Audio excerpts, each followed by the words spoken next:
Hello, bienvenue dans le podcast des leaders, le podcast des chrétiennes appelées à influencer, impacter et changer la narration un pas à la fois par la puissance du Saint-Esprit et qui sont prêtes à payer le prix lié à leur appel. Je suis Mehdi Marinette, la fondatrice de Leaders Chrétiennes et pour ce 8e épisode du podcast des leaders, le thème est un chef-d'œuvre en construction. N'oublie pas nos 3 piliers de cette année, en tout cas. Grandir, nourrir et bâtir. Grandir dans notre intimité avec Dieu à travers sa parole.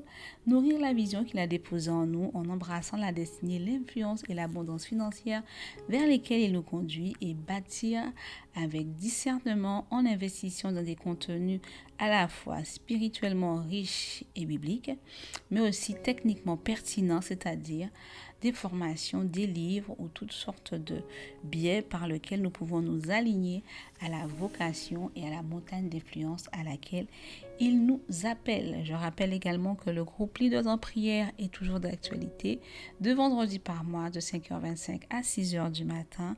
C'est gratuit, on prie pour nous, pour notre leadership, pour les projets que le Seigneur nous a mis à cœur. N'hésite pas à t'inscrire ou à rejoindre le groupe. Le lien dans la barre de description ou en biographie. Alors, Jérémie 18:3 dit ceci. On a dit qu'on est bibliquement profonde. Ça fait partie de nos piliers. Pour appuyer le fait que tu es un chef-d'œuvre entre les mains de Dieu. Le vase qu'il faisait ne réussit pas. Comme il arrive à l'argile dans la main du potier, il en refit un autre vase tel qu'il trouva bon de le faire. En d'autres termes, le potier est en train de faire un vase et en fait, il n'a pas pris la forme qu'il devait prendre. De la même pâte, de la même argile, il a détruit et il a refait un autre vase tel qu'il trouva bon de le faire. Romains 9:21 nous dit, le potier n'est-il pas maître de l'argile pour faire avec la même masse un vase d'honneur, un vase d'usage vil? Tu comprends donc que le potier, qui sera pour nous Dieu, comme l'argile te forme. Et quand tu ne prends pas la forme qu'il a prévu que tu prennes, il peut utiliser de détruire certains aspects pour que tu prennes la forme qu'il voit quand il te regarde. Dieu t'a créé et a prévu de bonnes œuvres que tu dois accomplir. Mais pour cela, tu dois devenir ou avoir la forme qu'il a prévu que tu aies. Ton origine. Personne ne n'est chrétien, personne ne n'est parfait. Nous venons tous de quelque part. Une famille, une région, une culture, un environnement, des relations qui nous ont façonnés. Et ceci veut également dire que beaucoup de choses en nous ont façonné parfois profondément les habitudes, les raisonnements, le mindset, les mécanismes de défense que nous avons. Très peu d'entre nous arrivent au Seigneur en étant vierges de l'influence de la culture, de la région, de notre famille, de notre environnement et de nos raisonnements. C'est la raison pour laquelle, quand tu donnes ta vie à Jésus, commence un processus visant à refaire le vase que tu es ou à façonner le diamant que tu es déjà afin qu'il brûle de mille feux. Mais pour que tu deviennes ce diamant qui brille de mille feux ou ce vase, à l'image de ce que Dieu veut, il faut passer par une étape de déconstruction. Et déconstruction veut dire en fait que, en tout cas dans ce dont je parle, c'est que tu dois décider de marcher main dans la main avec Dieu et choisir de lui faire confiance, même quand tu passes par la vallée de l'ombre et de la mort, émotionnellement parlant, je parle, parce que on va se retrouver à devoir faire certaines choses parce que le Saint-Esprit nous pousse à les faire et on n'a pas forcément envie de traverser ces vallées de l'ombre et de la mort émotionnelle. Je prends un exemple. J'ai vécu dans une famille dysfonctionnelle et en fait j'avais vraiment la blessure du rejet. Et la façon dont Dieu m'a délivré du rejet, c'est qu'il m'a mis en contact avec des personnes dans mon environnement qui étaient chrétiennes et qui activait cette blessure en 2 secondes. Et l'instruction du Seigneur, c'était parfois de me taire, c'était parfois d'accepter la personne. Et ça me coûtait. Mais au fur et à mesure, en fait, le rejet, parce que j'ai aussi appris à découvrir qui étaient ces personnes, quelles étaient aussi leur histoire, etc., a diminué. Et aujourd'hui, quel que soit ce que la personne peut faire, le rejet n'est pas activé chez moi, en fait. Je peux continuer à te parler, je vais pas te bloquer, en fait. Avant, je t'aurais littéralement bloqué. Bloqué, tu aurais disparu de ma vie, même de mes souvenirs. Alors qu'aujourd'hui, je ne réagis plus comme ça. Donc, à quoi ressemble la déconstruction? Pour une personne qui n'a pas confiance en elle, par exemple, c'est accepter que tu es une merveilleuse créature et que Dieu n'a fait aucune erreur en te créant. C'est découvrir les couleurs qui te vont, ta morphologie, comment la mettre en valeur. Pour une personne qui a peur du manque à cause de la pauvreté vécue dans son enfance ou tout autre trauma, c'est accepter de donner la dîme, d'obéir à des instructions pour des offrandes, soutenir une personne, accepter de changer d'emploi ou de carrière quand celle que tu as est extrêmement rassurante.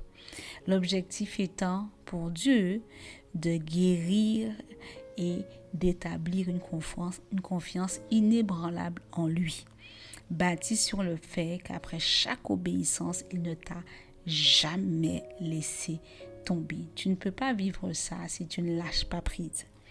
Pour une Davidette, une jeune femme ou une femme à qui Dieu a promis de grandes choses, mais qui a beau regarder autour d'elle, elle ne voit personne qui accomplit ça et elles se sont complètement démunies. Dieu va challenger ses limitations, ce qu'elle est capable de faire ou de ne pas faire, jusqu'où elle peut aller. L'objectif étant de la sortir de sa zone de confort pour lui démontrer qu'elle peut tout par Dieu qui la fortifie. Donc ce que Dieu t'a mis à cœur, ce diamant, ce chef-d'œuvre qu'il voit quand il te regarde, ne peut devenir une réalité que si tu acceptes de lui obéir, même quand ça n'a pas de sens, de croire ce qu'il dit de toi plus que ce que les hommes disent, de te préparer à ce qu'il révèle, comme Moses Bliss, on en a parlé précédemment, c'est-à-dire que même si son environnement était aux antipodes de ce que Dieu lui avait promis, il n'a pas tenu compte de son environnement. Il a commencé à apprendre à manger et se comporter et à apprendre les codes des grands de ce monde parce qu'il savait que le chant l'amènerait vers eux. Et aujourd'hui, je crois qu'il a fêté ses 30 ans dernièrement. S'il avait commencé ça quand il avait 16-17 ans, à 25 ans, il expérimentait déjà ça. Donc moins de 10 ans plus tard. Ça te demande également de remplacer ton système de pensée et de le conformer à la parole de Dieu. Tu es un chef-d'œuvre en construction qui a besoin de remplacer ce que l'environnement, la famille, les expériences te disent de toi, te disent de ce que tu peux accomplir et les remplacer. Mais faut que ça rentre dans tes os. En tout cas, c'est mon expression. Que ça rentre dans tes os à tel point que personne ne peut t'enlever cette conviction que tu vas aller là où Dieu t'a promis qu'il t'amènerait, mais aussi que tu es une merveilleuse créature et que tu as la capacité de commencer à te préparer pour que quand il ouvre la porte, le diamant que tu es puisse briller de mille feux et éblouir par la qualité et l'excellence des dons que Dieu a mis en toi, que tu as précédemment travaillé. Amen. Si, en tout cas, tu as été béni par le podcast, n'hésite pas à le partager avec une personne pour qu'il soit une bénédiction. Si tu veux nous soutenir, que le Saint-Esprit te conduit à le faire, n'hésite pas à le faire. Le montant est libre, c'est conduit par le Saint-Esprit que tu le fais. Il te dira également le montant et tu peux nous suivre. Tu peux faire le don sur leaderschrétienne.fr et tu cliques sur faire un don ou aller tout simplement dans la barre de description et cliquer sur le lien.